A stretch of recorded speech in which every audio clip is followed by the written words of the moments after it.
Welcome to the Old Time Radio Westerns. I'm your host, Andrew Rhynes, and I'm excited to bring you another episode absolutely free.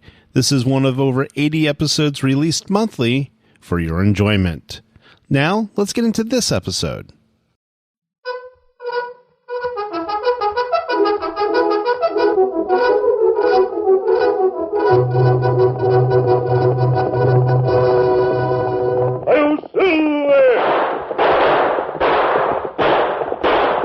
Fiery horse with the speed of light, a cloud of dust, and a hearty Hi-Yo Silver, the Lone Ranger.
Faithful Indian companion Tonto, the daring and resourceful masked rider of the plains, led the fight for law and order in the early western United States.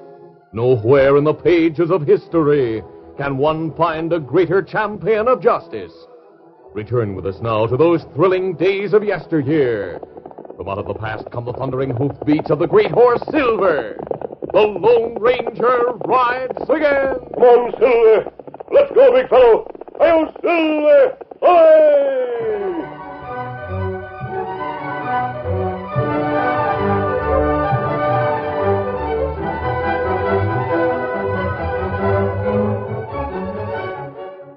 Indians had been on the warpath in the Southwest Territory. One small town after another felt the brunt of their attacks. The Apaches are coming! Get the women and children inside! And someone for the troopers!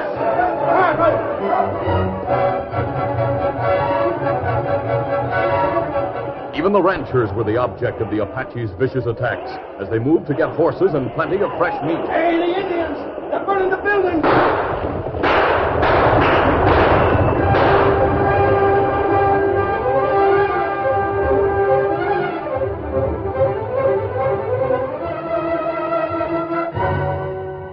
The Indian raiders had their stronghold in the foothills of the Sacramento Mountains, and a detachment of troopers which had been sent out to locate them had been ambushed, leaving few survivors.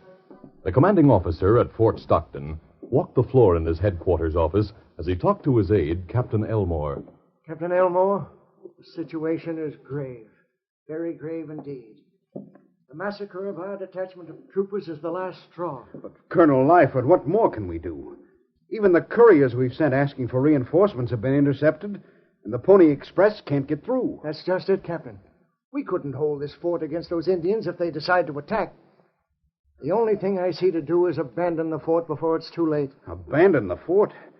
But, sir, have you forgotten the settlers who've moved inside the stockade for safety? We couldn't leave them to their fate at the hands of those Apaches. That's true. That's true. Those settlers do present a problem. But by heaven, we must get word down to Fort Lancaster somehow. Those Apaches must have spies everywhere. They seem to know every move we make. What if we can't get reinforcements? We'll stay and do our best, Captain. As you say, we can't desert the settlers, no matter what the outcome. Oh, I just can't understand it. Frankly, the Apache seem so well organized. I'm beginning to believe someone with military training is advising them. But that seems impossible, sir. A white man who'd do a thing like that? I know. There are vicious men among our kind as well as among the savages, Captain. Colonel, why not let me try to get through? It's our only chance of survival. What makes you think you might succeed where all others have failed so far? I know this territory well, and I know the ways of the Indians. What do you say, sir? Well, all right, Captain. Start out at once and try to reach Fort Lancaster. And I hope to heaven you'll make it. Captain Elmore rode from the fort that afternoon. The worried, determined look on his face changed to a smile of satisfaction as he stopped a moment on a hill and looked back at the fort. Oh there, hobo. Reaching into his inside pocket, he took out an eagle feather and carefully stuck it in his cap. Then he started on along the trail. Get him. Get him.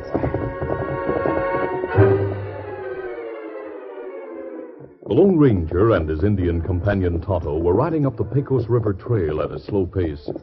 The Lone Ranger was saying, We'll have to keep our eyes open, Tonto. From all reports, this is a territory in which the Apaches are on the warpath. That's right, Kimasabi. Them say Apache make many raids, kill plenty people. From what we have heard, those raids are planned. The same leaders behind them all. Their purpose seems to be to get horses, guns, and ammunition. Maybe that's right.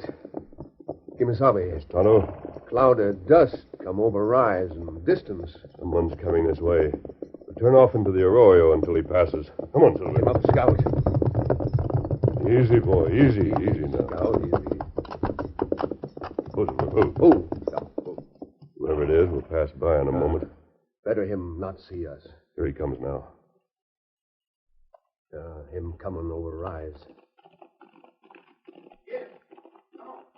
What? Him wear uniform. An army officer. But look, Tonto, there's a feather in his cap. Eagle feather. Why him wear that? That's what I'd like to know. He must be riding from Fort Stockton. Ah. It's against Army regulations for an officer to wear anything on his uniform except the official insignia and decorations. Tonto, let's trail that man for a short time. His life's in danger in this territory. Come on, Silver. Get him up, Scout.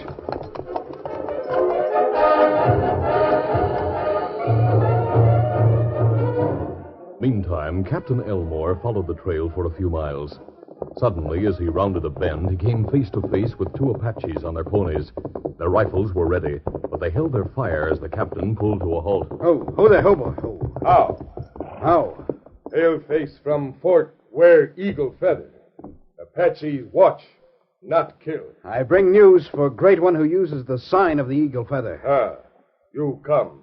We take you to Great One. Get it.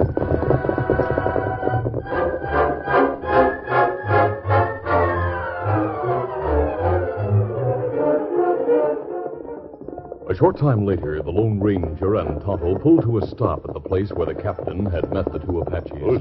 Scout. Steady now, big fella. We stopped here, Tonto, then turned off the trail. Me see other hoof print.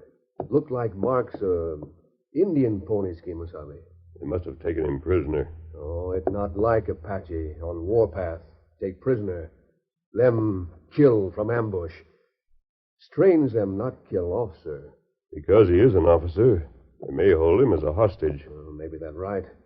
What we do now, Kimasabi? The trail leads toward the foothills. We'll follow it. All right, let's go. Come on, Silver. Get him up, Scouts.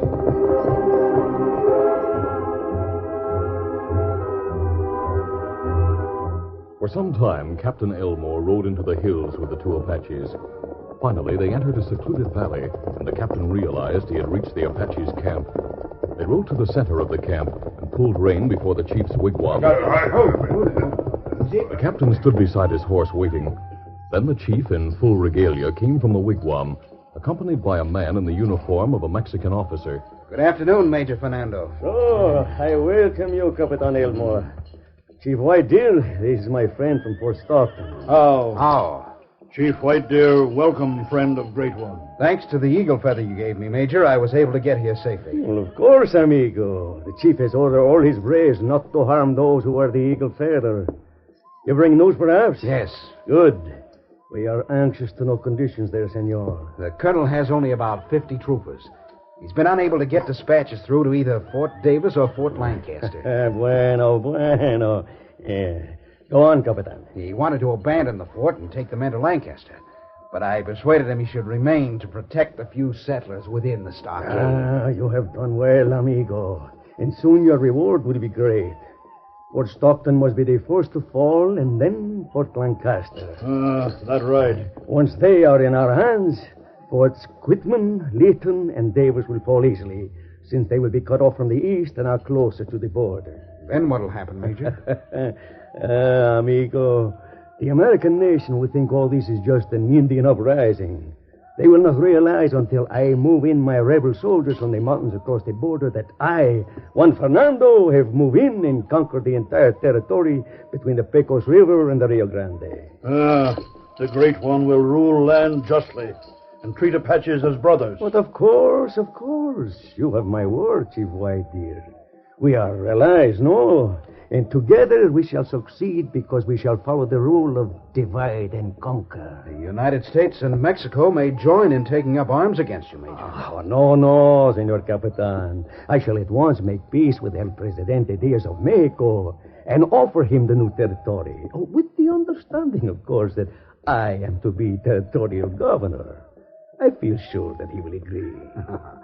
When do you plan to send the Apaches against Fort Stockton? At dawn tomorrow, perhaps.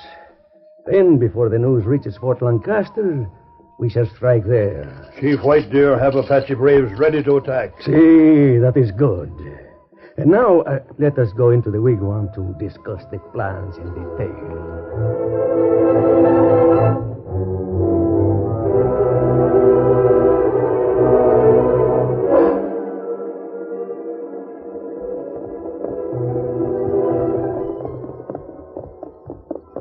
The Lone Ranger and Tonto follow the trail of the captain and the two Apaches through the foothills.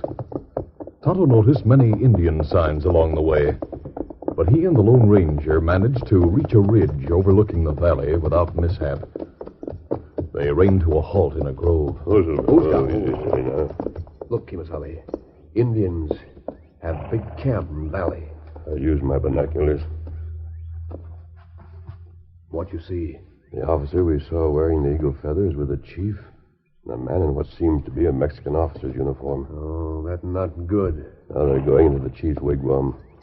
The officer we saw coming from the direction of Fort Stockton must be a traitor. There are hundreds of Indians in that encampment, Tonto. The troopers must be told about them. Well, maybe Apache watch trail to fort. Not be easy get through. That Mexican officer may be the leader I spoke of earlier today who plans the attacks. Maybe that's true. As you say, the Apaches are probably watching the trail to Fort Stockton, as well as the one to Fort Lancaster. It's strange. Officer ride trail from fort and not be hurt. That's true, unless... Less what, Kimasabi? Unless there was something known to all the braves which would indicate that he was not to be harmed. But them be quick to shoot at uniform from ambush for him get close enough to see face. Yes, but there was something different from other men in uniforms.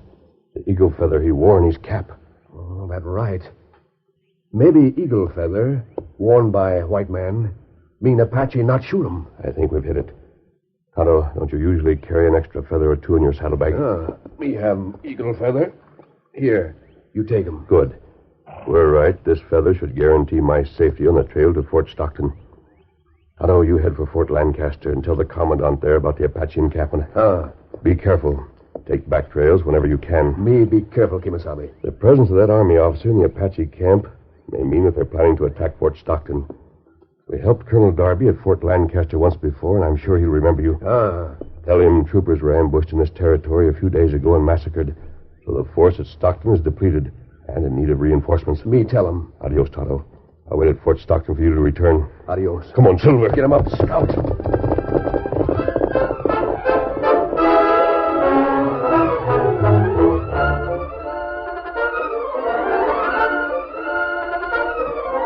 The curtain falls on the first act of our Lone Ranger adventure. Before the next exciting scenes, please permit us to pause for just a few moments.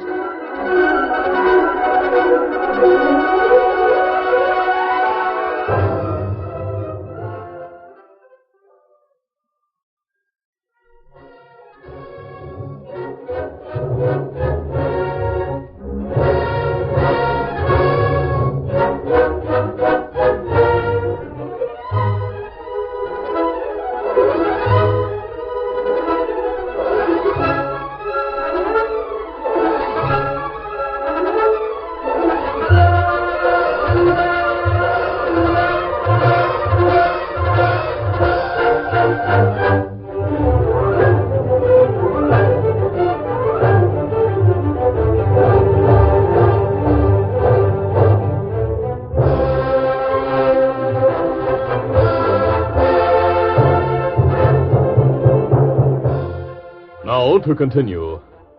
After seeing the Apache camp, the Lone Ranger and Tonto separated. The Indians started for Fort Lancaster, while the masked man headed for Fort Stockton. It was dusk when the corporal of the guard knocked on the door of the colonel's office. Come in.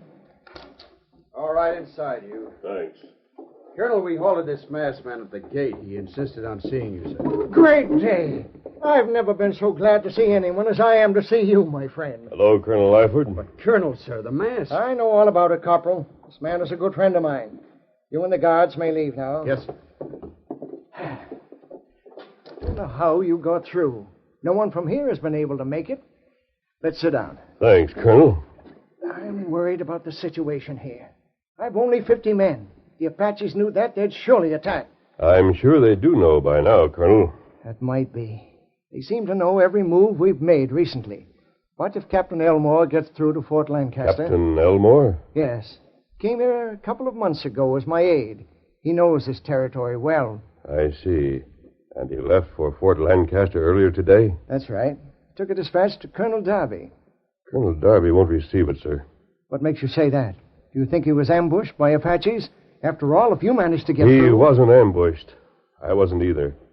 And I believe it was because of this eagle feather here. Yes. I noticed when you removed that feather from your hat. What does that have to do with your getting through? You might say this is the sign of a traitor. Traitor? Oh, come now, my friend. No one can ever say that you're a traitor. I'm talking about Captain Elmore, Colonel. What? Todd and I saw him on the trail. He wore an eagle feather on his hat. He rode for some distance without harm, and he met two Apaches. What happened? They led him to the Apache encampment. Todd and I trailed them. Through my binoculars, I saw the captain talking to the chief and to a Mexican officer. Great day, my own aide, a dirty traitor. That seems to be it. I had a feeling those Apaches had a military man telling them what to do. That Mexican officer must be the man. I think so. We're cut off here. If they attack knowing our situation, we're done for. Tonto headed for Fort Lancaster. If he gets through, you should get reinforcements by morning. Do you think he'll make it? I sincerely hope he'll make it, Colonel. What do you suggest we do in the meantime? Make every possible preparation to fight off an attack. The fact that your aide went to the Apache camp today might mean the time is near to take the fort. And you think that they may attack at dawn? I think it's possible, sir. I'll alert the men to do all they can to be ready. What are you going to do? Give you what help I'm able to give, Colonel. If Tonto gets through, we have a chance. If he doesn't, well, we'll go down fighting together.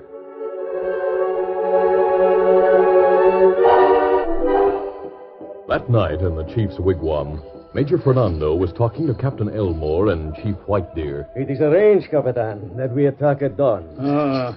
Apaches take fort. The fort is strong, but with only 50 men and a few panicky settlers to defend it, it shouldn't be long before the Apaches take it. There is a bit of strategy in which you will take part, amigo. What's that? Since we have much more to do before we take the territory, it is necessary that we lose as few braves as possible, no? It's logical, Major. I knew you would agree, Senor Capitan. Now, here is the part you play. At dawn, we shall be hidden just over the ridge in front of the fort. When I give the signal, you are to gallop toward the fort, pursued by 3 or 4 braves who will shoot arrows over your head or to the side so as not to hit you.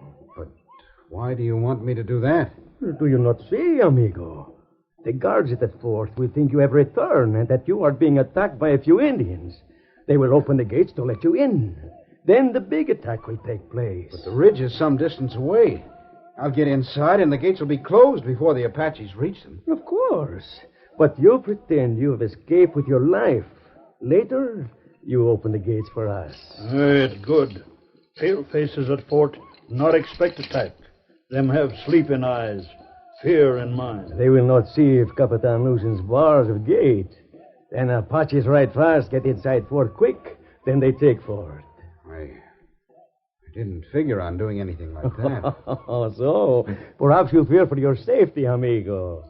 You will not be harmed by the Apaches, and surely your own soldiers will not shoot you. All right, if that's the way you want it. Bueno, amigo.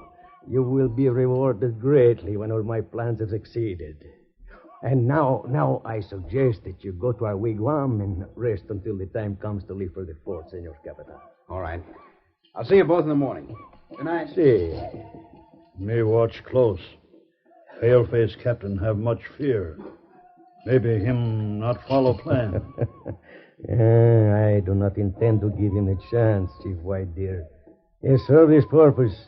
He knows too much about our future plans, so we dare not take the chances that he might talk, no?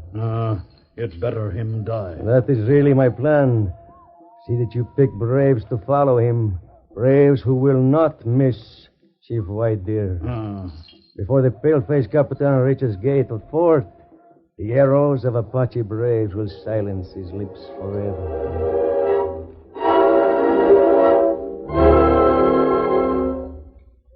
Meantime, during the night, there was great activity inside the fort as everyone made ready for the expected attack. Dawn found the colonel and the Lone Ranger standing on the rampart near the big gates, looking out over the slope that stretched up to the ridge beyond. The colonel spoke. Everything out there seems peaceful enough. I've seen it that way before, Colonel, when an attack was about to begin. Yes, so have I. Well, the sun's just over the horizon. If anything is going to happen, it should start soon. I was hoping Tonto and the men from Fort Lancaster would arrive before daylight. I don't like to dash your hopes, my friend, but... Well, look. Someone galloping towards the fort. Several Indians are following him, Colonel. Look. Great day, that's Captain Elmore. Let's get down to the gates. Quickly, the colonel and the masked man went down the ladders to an opening in the stockade near the gates from which they could watch. Well, they're shooting arrows at him. Guide them back, men. Use your guns.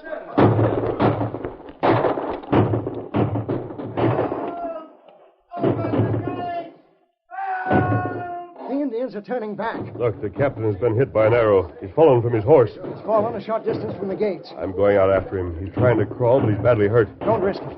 After all, knowing what we do... I've branded him as a traitor, Colonel, but he should have the right to explain.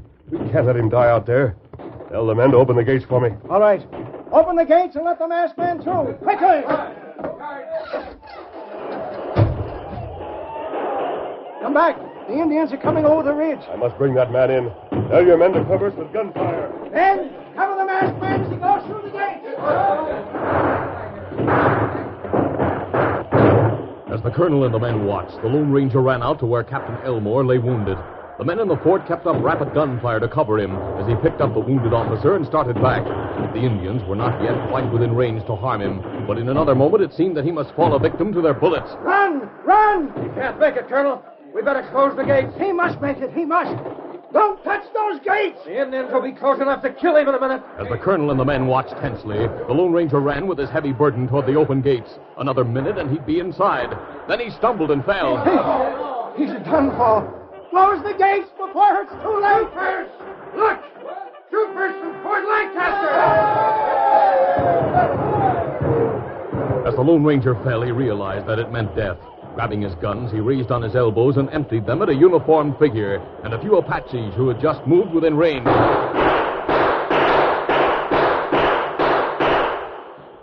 At that moment, the Lone Ranger, too, heard the welcome sound of the bugle. Tonto and the troopers. Thank heavens he's safe. For another moment, the masked man lay watching as the troopers moved in and fought the Apaches, whose only thought now seemed to be to get away. Men poured through the open gates of the fort. As the colonel and some of the men came running toward him, the Lone Ranger stood up. My friend, are you all right? Yes, thanks, Colonel. There's a wounded man in uniform out there. Will you have your men bring him inside? I think he's the Mexican officer I mentioned. Yes, of course. Sergeant, see that man out there is brought into the fort. Yes, you're right away. Come on, man. Hold, Scout. Hold, fella, hold. Tonto! Kimasabi. Oh, see the commandant from Fort Lancaster riding this way. We'll all go into the fort. Bring Captain Elmore inside, men.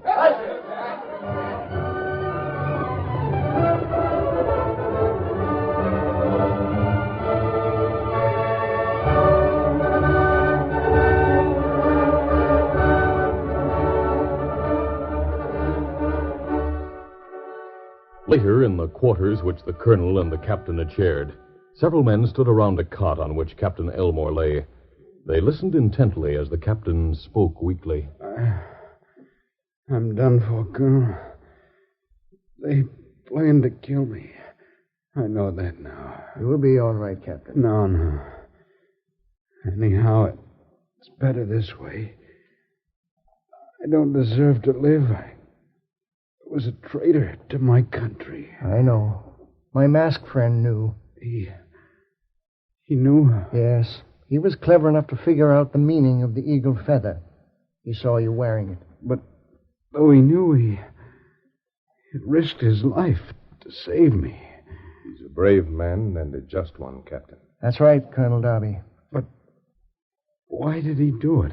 Because he had branded you as a traitor in my presence. He felt you should have a chance to vindicate yourself, if possible. I never knew any man could be that fine. What of Major Fernando? The masked man wounded him. The Major confessed everything and will pay for his crimes. The Apaches will be punished along with their chief. I'm sorry about everything. You're sorry too late, Captain. An officer who betrays his trust, becomes a traitor to his country, deserves neither sympathy nor forgiveness. I agree, Colonel. The man who tried to save your life, who risked arrows and bullets for you, was willing to believe that he might have been mistaken. It's hard for such as he to concede that any American could be a traitor to these great United States. Tell me, Colonel. Who is he? Who is the...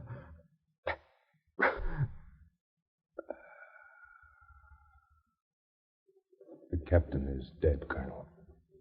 And he didn't have the satisfaction of knowing that the great American who risked his life for him is the Lone Ranger.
This is a feature of the Lone Ranger Incorporated, created by George W. Trendle, produced by Trendle Campbell Enterprises, directed by Charles D. Livingston, and edited by Fran Stryker. The part of the Lone Ranger is played by Brace Beamer.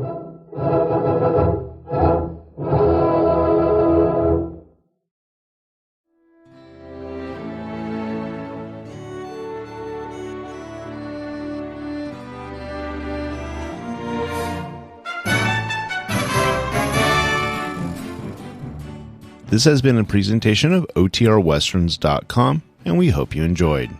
Please take some time to like and rate this episode within your favorite podcast application. Follow us on Facebook by going to OTRWesterns.com/Facebook, and subscribe to our YouTube channel by going to OTRWesterns.com/YouTube.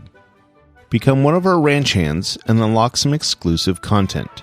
We want to thank the following ranch hand, Steve, who joined us recently. You too can join by going to OTRWesterns.com/donate.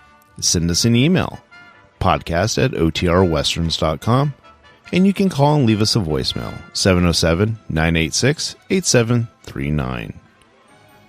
This episode is copyright under the attribution, non-commercial, share-alike copyright. For more information, go to OTRWesterns.com/copyright. Have a great day, and thanks for listening.